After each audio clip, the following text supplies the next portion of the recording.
We're so happy to have you here. Most importantly, we want to make sure that we address your burning questions about implementation and how to make your project successful, and specifically around how to keep your Edivate project moving forward successfully and managing that change with your group and your team. So with that, David mentioned that on the phone today on the webinar, there's myself, Kim Tafiti, Director of Implementation, Kestin Mattinson, Director of Training, and Sophia Mosley, a Partner Success Manager, and we're part of the team that leads our customers to success and works with our customers to make sure Edivate is working for them. So I'm going to start off with a picture, and I'm going to ask a rhetorical question. If you feel like typing something in chat, or if you have a response or a question, or if you have a response that you want to provide, that's okay. But this is rhetorical. You don't have to. Have you ever tried to implement a project and felt like this? Or have you ever felt when you implement a new initiative with your staff something like this? Aside from the fact that this dog is really cute, we all wanted to take him home, I think every single one of us who's been involved in a project at some time or another may have felt like we might be pulling or tugging or trying to get people to move through the change. So today, the purpose of this 30-minute overview is to describe how we help you successfully lead your team through the change required to ensure a successful implementation. Our expected outcome is that you should be able to describe at least 3 of the conditions necessary to successfully manage change and ensure sustainable success.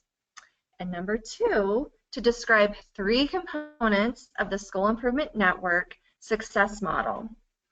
So let's take a moment with Kestin where she can walk us through the conditions that are necessary for a successful implementation.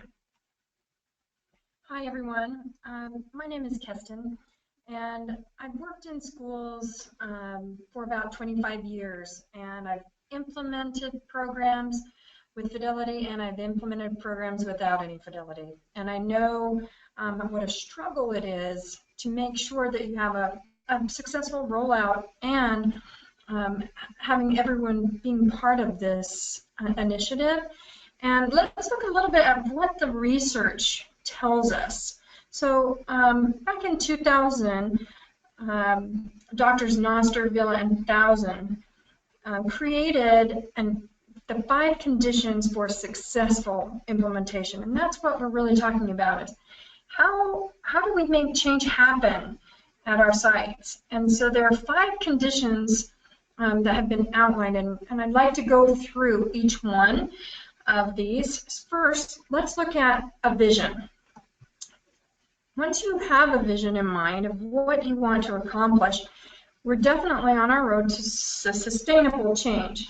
And so without that vision, you end up with some confusion. So I want you to think about anything that you have implemented. Now, you may have had the vision, but did it get to everyone? Did the water get down the road to all of those folks involved? Your teachers, your stakeholders, maybe even involved the students. Did everyone understand the vision? So can you think of a time when it really did work, when you really did get some sustainable change? Reflect on that for a minute. Did you have people confused? Probably not. If you didn't get the results you wanted, chances are if you had some confusion, then not everyone understood where you wanted to go and the vision that you had for that implementation. Let's look at our next condition, and that is skills. So skills, there are always skills required in any kind of initiative or project that you're going to set forth on with your staff. So I want you to think about a time when you had a great vision and you knew that you had to have your people ready to be able to perform those things. Well, did they or didn't they have those skills? You just think about that for a minute. So what could those skills have been? What are the skills that you know need to happen? So if you're thinking of like something that you're doing right now that you're trying to implement, if you have just a piece of paper, just jot down those skills quickly. What are some of the skills that your folks need to have? So if you're rolling out a one-to-one technology initiative, what would be the skills required, the requisite for your team to be able to perform? They're going to have some technology background. They need to know specifically how to use that device. They also need some skills as far as teaching how to use the device, right? Maybe a skill would even be a competency or even confidence in that particular skill. Without the confidence and the competency, the result can be anxiety. No one, not one of your teachers, not one of your staff members wants to either look stupid or feel stupid. So it creates this anxious feeling within them that they want to perform, they want to be able to do this. It's not necessarily that they are not embracing your vision or wanting to change, but simply they're lacking the competence or capability with the skill set required. Let's look at the third condition on incentives. So incentives, so quickly, when you think about it, if you want to write in the chat or question, what incentives have you used in the past with your teams to encourage the implementation of a program? Does anyone have something that they'd like to share? What were some of the incentives that you used? I know as you think about that, typically we go to the monetary incentive. That's usually where our mindset goes, but we're in education and we're limited with those kind of resources. But when you think about it, what incentivized your people to become educators in the very first place? And I guarantee you it wasn't for the money, right? So we need to capture what incentivizes them personally. It was probably centered around student success and helping others and being part of something greater than themselves. That is really the intrinsic incentives that we're talking about. So if that's what drives your folks, then what kind of incentives can you provide to help move your project along? If anyone has any suggestions, we'd love to take them and share them with the group, such as maybe just an incentive is being part of the planning, being asked to share their expertise. Everyone always wants to help, but sometimes when they have an expert there that they've had experience, that becomes their incentive. It drives them because why? They want to help others. Really at the core of it. Maybe even like some people are saying, giving them some time from their duty, right? Because that's what bogs them down. So giving them some duty-free time. Maybe giving an early out time.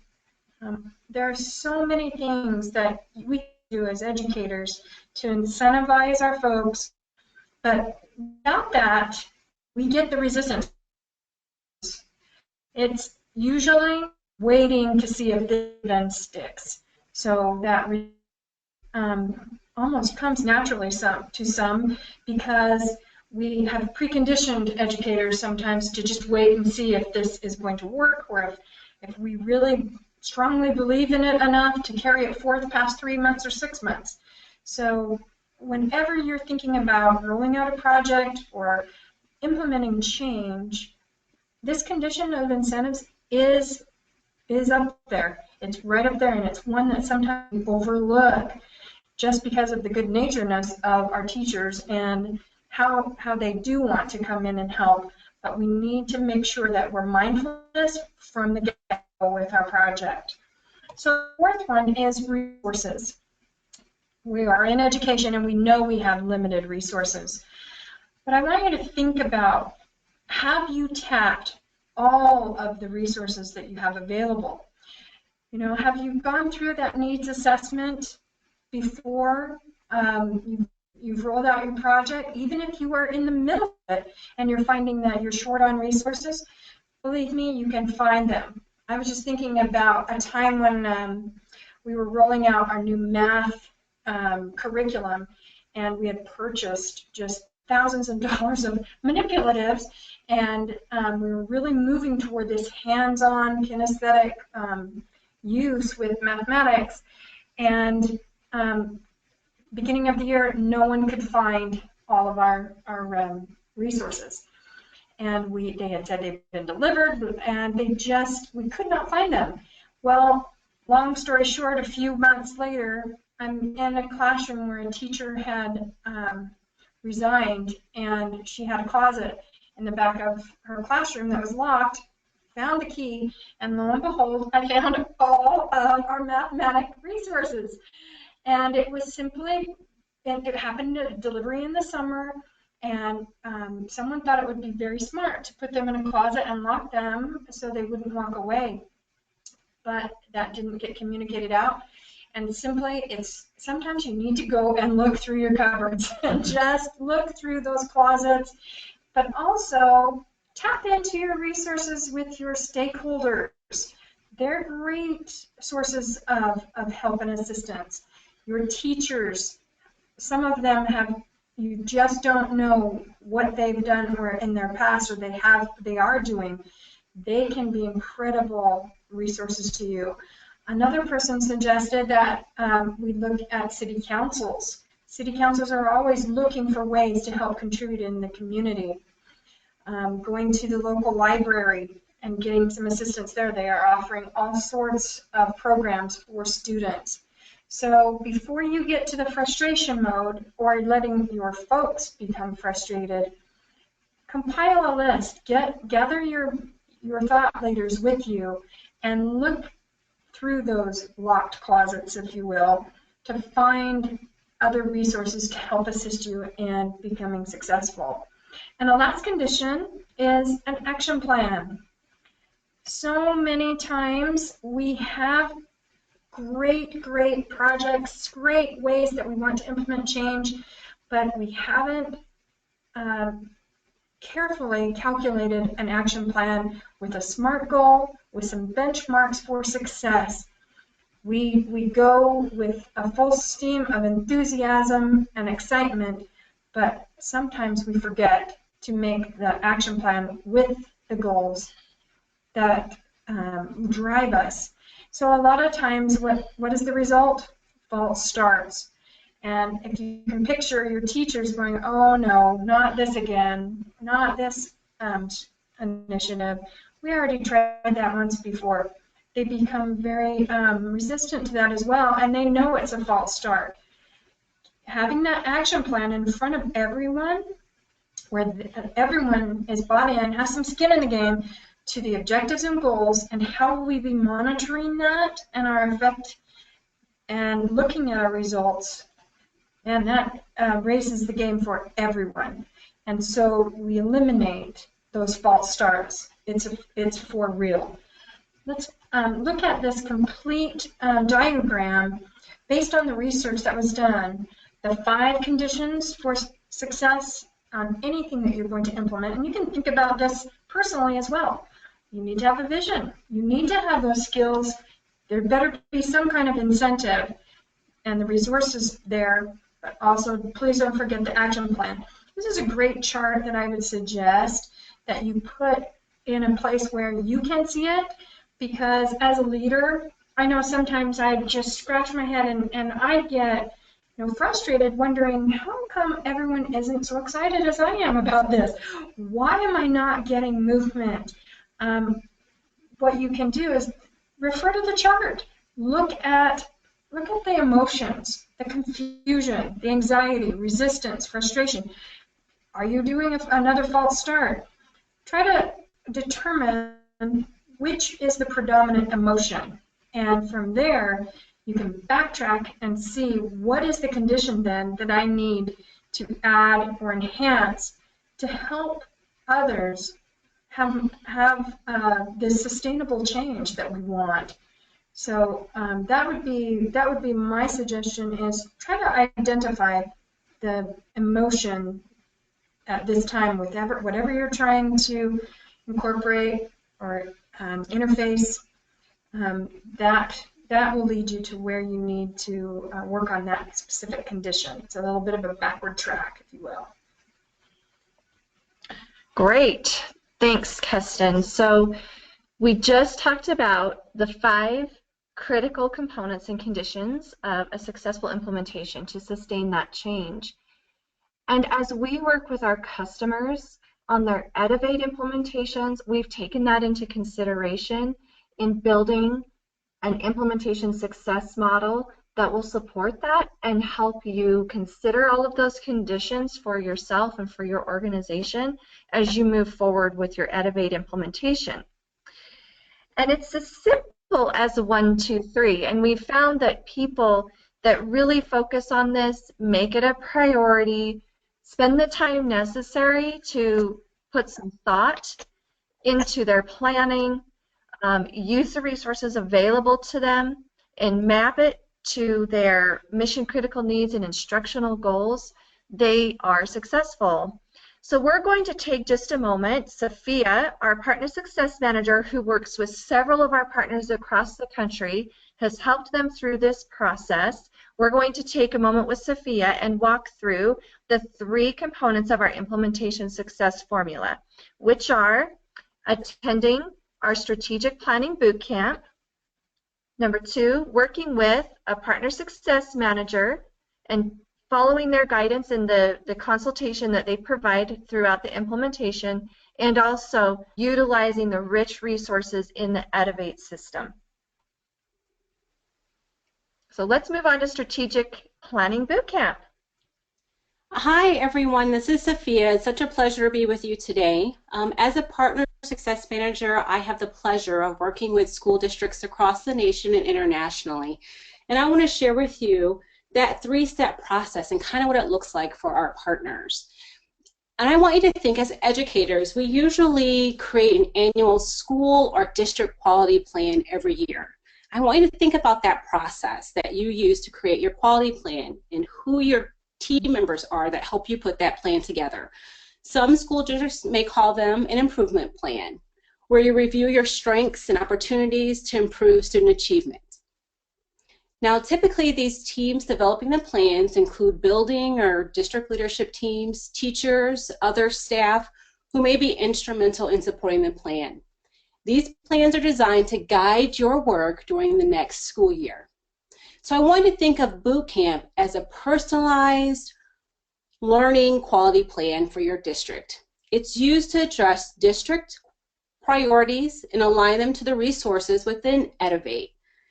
Teams that attend are usually decision makers and individuals you will need to support implementing the plan. And during the 2.5-day strategic boot camp, it's a very powerful event in which teams are focusing on creating a vision, aligning Edivate resources to that vision, and creating a detailed action plan that infuses SMART goals that have specific accountability and benchmarks to analyze continuous success of the plan. We scope a 2 to 5 year plan of goals and objectives that need to be achieved. And then this is where your partner success manager comes in. I want you to think back when you first started in education. Some of you may be a current teacher or former teacher or current principal or former principal. And I want you to think about when you first started in those positions. Now, some districts assign mentors or coaches to individuals new to their roles. Now, Do you remember when you first took the role? Were you excited about the possibilities, had a plan set in place, how you're going to work with your students or run your building?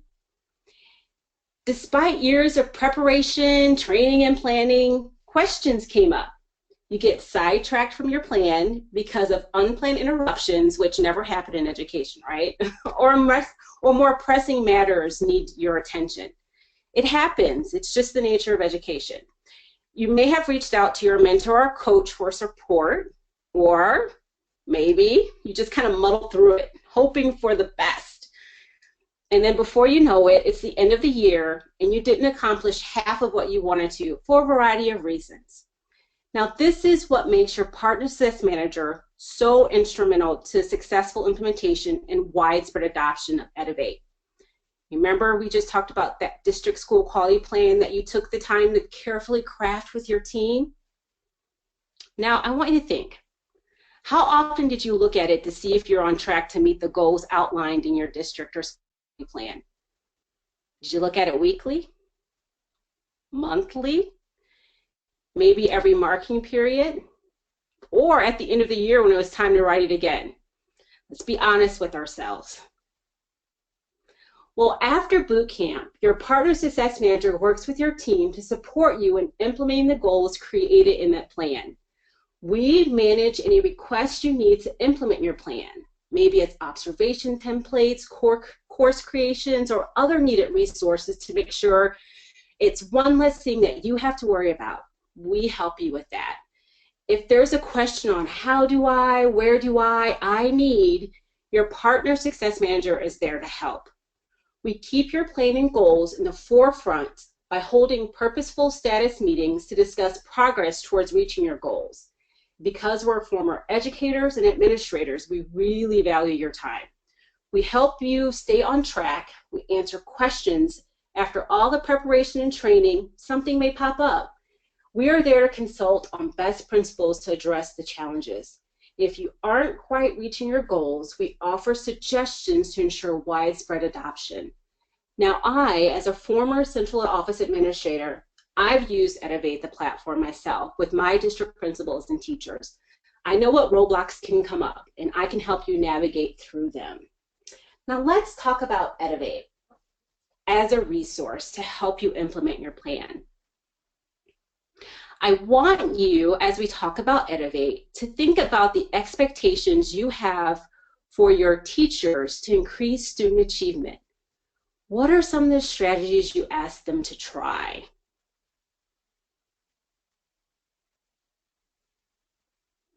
Maybe you talk about cooperative learning.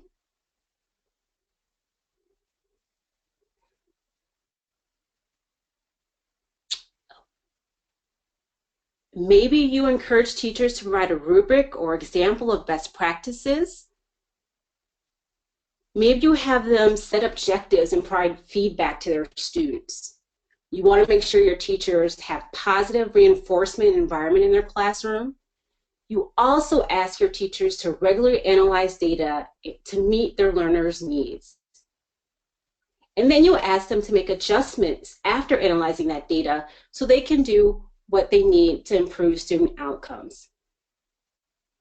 This is how Edivate can work as a resource to help support the vision and increase the skill of your educators.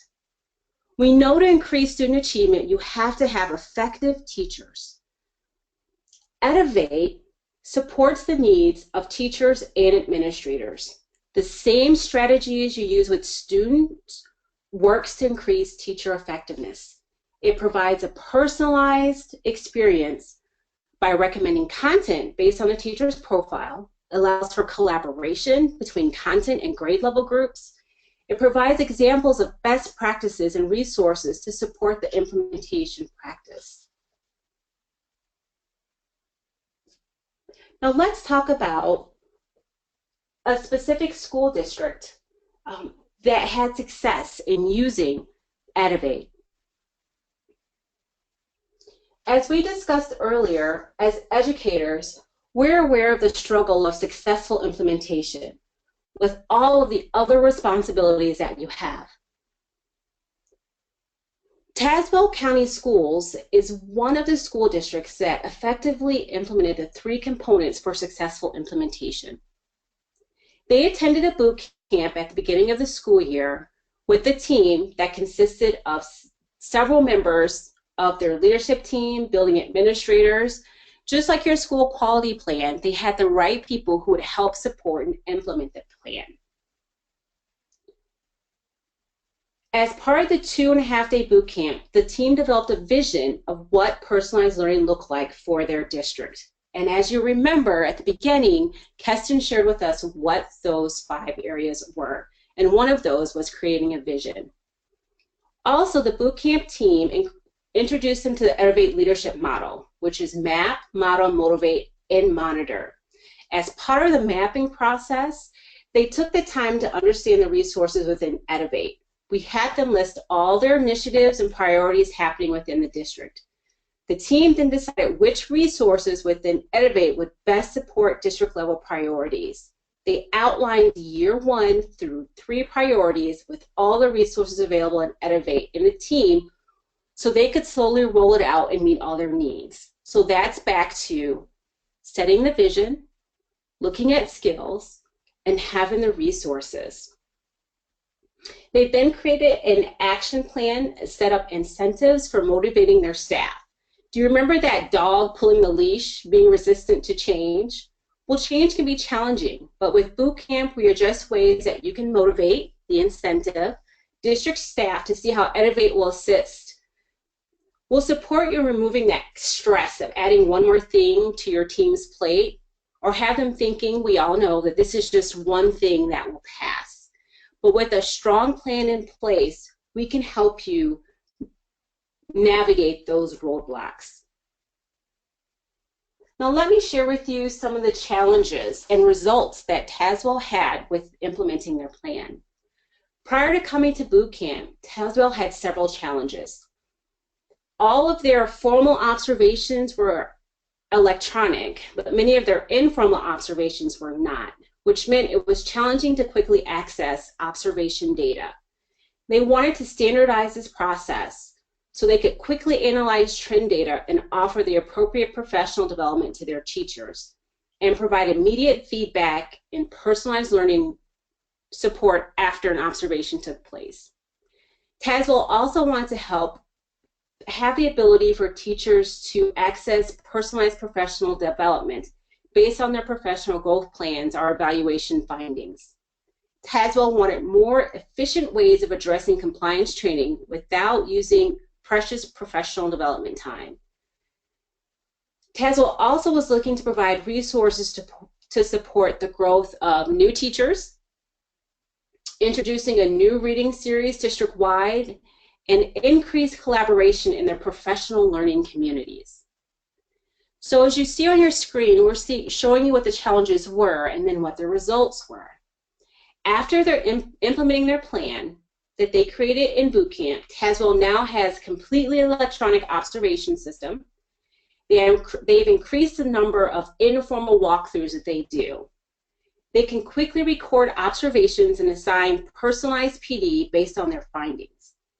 With the reporting features within Elevate, they can also analyze results to identify trends within their observation process. And remember how we were talking a little bit earlier about what we do to help increase student achievement, that we analyze student data and then make the necessary adjustments? By having the ability to look at their informal walkthroughs and access that data, they could see what they needed to do either at the district level, the school level, or with individual teachers to make changes. They were also able to upload custom video and create courses to support their compliance training. And as part of their reading series implementation, they also uploaded custom content to their personalized library to showcase master teachers who were modeling best practices utilizing reading curriculum. They created multiple groups that provided ongoing training and collaboration to building level content and grade level teams and align resources such as websites, videos to support group goals. They also created courses to support new teacher training. And now, as I continue to work with the team in May, we'll review their goals for the year and begin the planning process for next school year based on year 2 priorities created in boot camp. Next year, they'll be adding more courses and catalogs to the system. Now, with the planning done in boot camp and a committed partner, such as myself, their partner success manager, we assist them to be impactful and sustain adoption by supporting them by doing things they don't have the time or resources to do themselves. They will continue to utilize Innovate to meet their district and school priorities of increasing academic achievement for their students. So as you see, Tazewell used all of the elements of a successful implementation to create a very good atmosphere for their team and move their goals forward.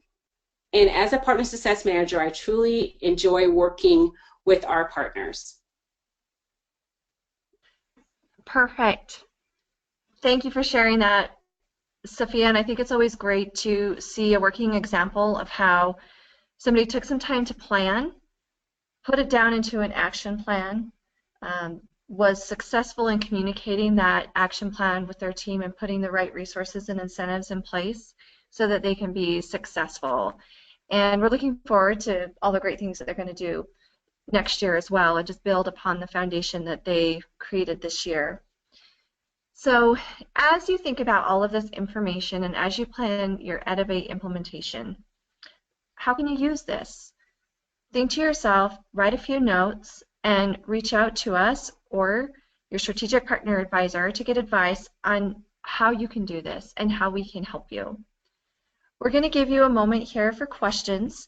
If you do have questions, please go ahead and enter them in the question area of your control panel or the chat area. We're watching both. And as we wait for any potential questions that come up, let me just say again, thank you so much to Kestin and Sophia for sharing their information today. This really does apply to any kind of project that you may have, whether it be for your own organization as a school or something personal that you're working on. And we've really found that when we take into consideration all of those components and all of those conditions for success, that we have a better chance of having an impact. And ultimately, you want that impact to support your team and to be in alignment with those strategic instructional goals that you have in mind, the mission critical needs for your group, for your grade level, for your subject level, whatever those may be.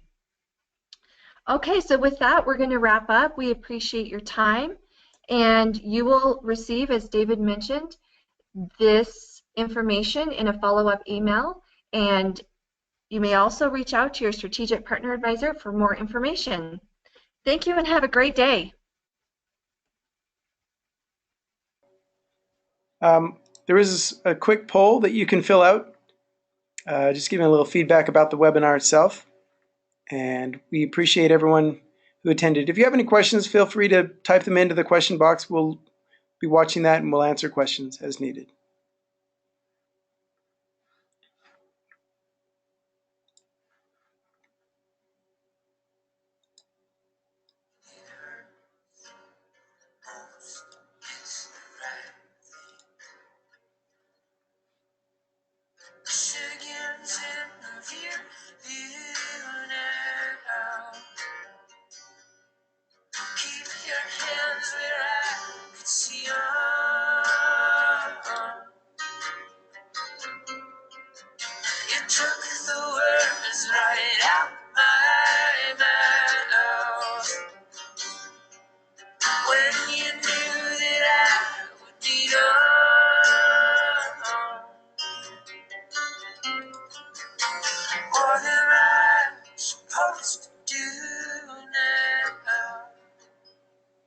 Again, thank you everyone for attending.